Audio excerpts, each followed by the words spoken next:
नमस्ते बच्चों। कक्षा 6 विषय गणित और अपनी प्रश्नावली अपने स्टार्ट कर रही हैं। चौथी प्रश्नावली क्या है? ज्यामितीय आधारभूत रचनाएं हैं। ज्यामितीय रचनाएं हैं आधारभूत। तो उसको शुरू करने से पहले आपको कुछ चीज़ों के बारे में पता होना चाहिए कि देखो कि इस प्रकार कोई भी डॉट होता है, इनको क्या कहते हैं? बिंदु। इसे क्या कहते हैं? बिंदु। ये क्या होता है? बिंदु। और जब दो बिंदुओं को मिलाने वाला कोई रेखा होती है तो इसे क्या कहते हैं? रेखाखंड। दो निश्चित बिंदुओं को मिलाने वाली रेखा क्या कहलाती है? रेखाखंड।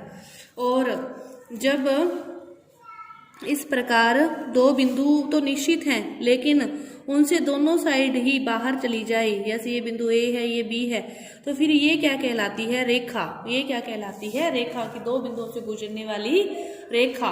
अब जब एक बिंदु तो निश्चित हो, ये इससे निश्चित है और दूसरा सिरा निश्चित नहीं है, वो कहीं भी जा सकती है, ये बिंदु निश्चित है ए, तो ये क्या कहलाती है? किरण। ये क्या कहलाती है तब?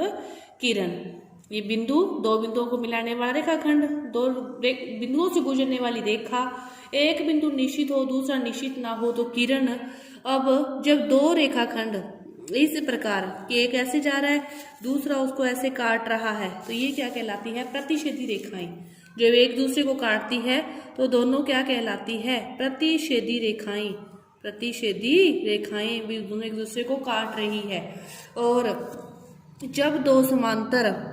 जब दो कभी भी नहीं काटती, इस प्रकार हो, जब दो कभी भी ना काटे, कितनी आगे बढ़ाओ कितनी पीछे बढ़ाओ, तो फिर ये क्या कहलाती है? ये कहलाती है समांतर रेखाएं। ये क्या कहलाती है? समांतर रेखाएं। दो बिंदुओं का रेखाखंड, दोनों ही निश्चित ना हो रेखा, एक निश्चित हो और एक अनिश्चित हो तो किरण। दोनों काटती है तो प्रतिच्छेदी रेखाएं। अब जब दोनों नहीं काटती तो ये क्या होगी? समांतर रेखाएं होगी। ये क्या होगी? समांतर रेखाएं होगी। इतनी चीजों के बारे में आपको पता होगा तो अपने 4.1 प्रश्नावली की जो क्वेश्चन है वो आसानी से हल कर सकती हैं। तो देखो 4.1 ये है पहला क्वेश्चन। इसमें आपको क्या करने हैं? नाम लिखने हैं। पहला तो वो कह रहा है कि 5 बिंदुओं के नाम लिखो। तो बिंदु कौन कौन से? देखो डी, ई, ओ, बी, सी, ये सारे बिंदु हैं, तो आप नाम लिख सकते हो डी, ई, ओ, बी, सी। फिर वो कह रहा है एक रेखा का, किसी भी एक रेखा का नाम लिख सकते हो आप, डी, ओ, ई, बी, कुछ भी लिख सकते हो। एक का कह रहा है, जैसे ई, बी लिख दिया। फिर वो कह रहा है 4 किरणें। किरण किसे कहते हैं? जो एक बिंदु से शुरू हो और आगे तक जाए, तो किरण क्या होगी?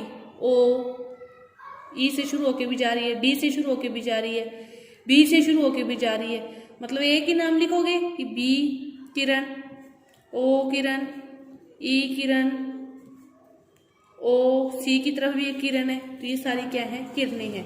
फिर वो कह रहा है 5 रेखाखंडों के नाम लिखो। रेखाखंड जो निश्चित हो तो डी, ई, बी, ओ, बी, कुछ भी लिख सकते हो कि डी,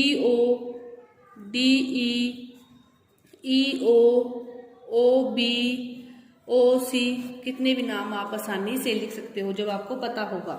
इसके बाद एक दूसरा जो चित्र है, क्वेश्चन है, उसमें देखो इस प्रकार आपको एक रेखाखंड दे दिया, रेखाखंड दे के और क्या बीच में नाम लिख दिए ए, बी, सी, डी। ये दोनों साइड डॉट लगा के बीच में 4 पॉइंट लगा दिए और इनके नाम लिख दिए ए, बी, सी, डी। आप सभी चीजों के नाम लिखो। तो बिंदुओं के नाम लिख दोगे ए, बी, सी, डी।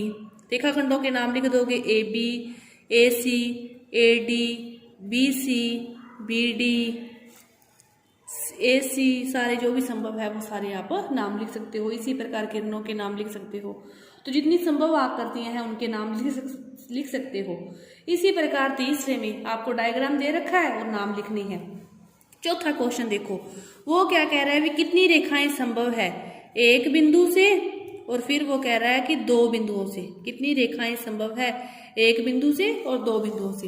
एक बिंदु है यहाँ पे, जैसे एक बिंदु है तो आप कितनी भी रेखाएं खींच सकते हो। इस बिंदु से आप ऐसे, फिर ऐसे, ऐसे, ऐसे, कितने भी आप लिख सकते हो। तो एक बिंदु से कितनी रेखाएं खींच सकते हो? अनंत।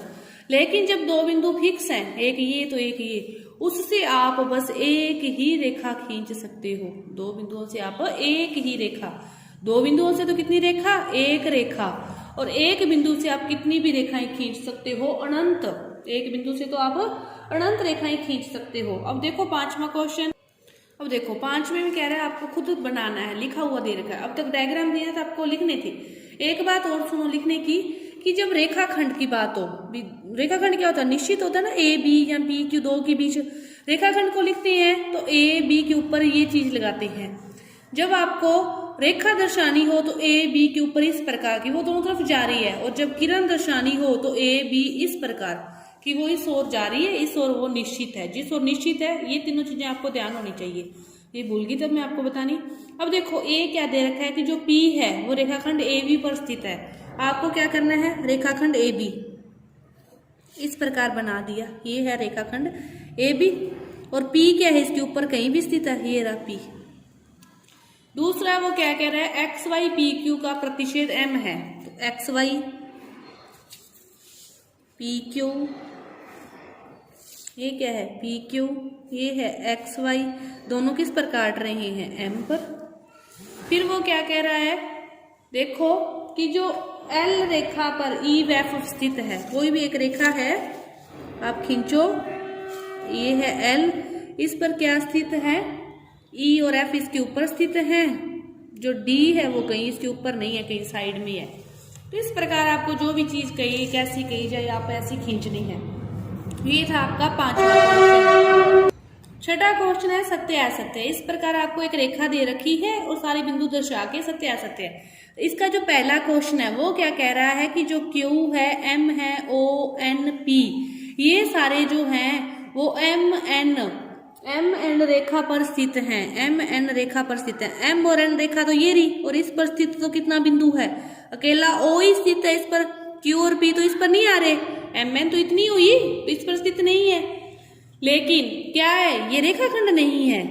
आप ये सोचोगे ना भी इस पर स्थित नहीं है, ये क्या है, इसने ये बड़ा निशान दे रखा है कि ये आगे भी जा रही है, तो एम एन आगे बढ़ रही है तो इस पर स्थित है, तो ये क्या है, सत्य है। ये आप लिखने का तरीका इसका जरूर देखोगे।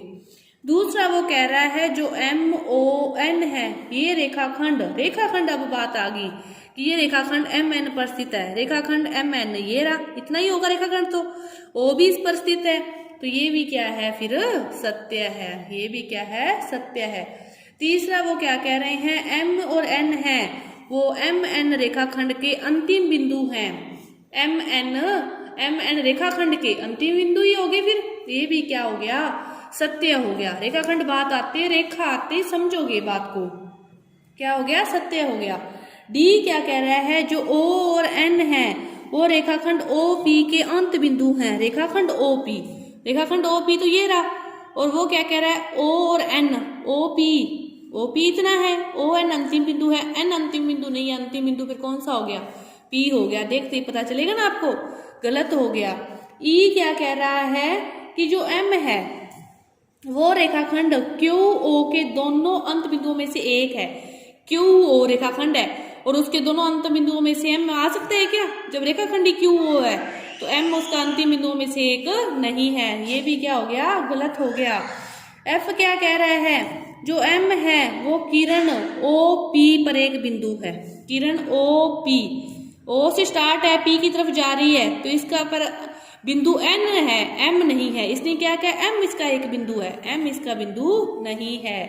एफ ये कह रहा है। जी क्या कह रहा है, ओपी किरण ओ क्यू पी किरण से भिन्न है, जो ओपी किरण है ना वो क्यू पी किरण से भिन्न है।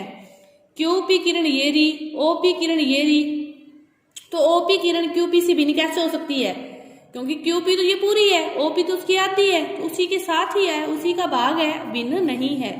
तो ये क्या कह रहा है, भिन्न है, तो भिन्न नहीं है।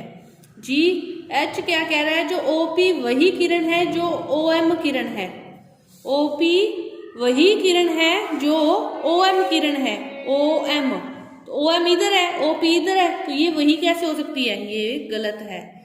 एच आई इसी तरह ओएम जो किरण है वो ओपी किरण के विपरीत नहीं है, ओएम जो किरण है, ओएम ये रही, ओपी ये रही, ये कह रहा है विपरीत नहीं है, लेकिन OP इधर जा रही है, OM इधर जा रही है, तो ये क्या है, विपरीत है। ये कह रहा है विपरीत नहीं है, तो ये भी गलत हो गया। इसके बाद HI के बाद J आ रहा है। जो O किरण है OP का प्रारंभिक बिंदु नहीं है। OP किरण इस प्रकार दे रखी है और कह रहा है जो O प्रारंभिक बिंदु नहीं है। इसी में देखो, जब किरण ही O से स्टार्ट होगी तो प्रारंभिक बिंदु तो O ही होगा ना। जब किरण ही OP है तो इसका प्रारंभिक बिंदु O ही होगा। तो ये कह रहा नहीं है, तो ये गलत हो गया। K में क्या कह रहा है, जो N किरण है वो NP और NM का प्रारंभिक बिंदु है। अब देखो इसी से पता चल रहा है, NP N से शुरू है, NM भी N से शुरू है, दोनों का फिर प्रारंभिक बिंदु क्या है, N है। तो ये क्या है, सत्य है। आपको पता होना चाहिए बिंदु, किरण, रेखा, रेखाखंड के बारे में। इस प्रश्नावली को करने से पहले आपको सारी चीजें जो मैंने बताई थी आपको पता होगी, तो आप इस प्रश्नावली के जो सारे क्वेश्चन है बहुत ही आसानी से सोल्व कर सकते हो। तो आपकी ये 4 पॉइंट जो एक प्रश्नावली थी पूरी हुई। धन्यवाद।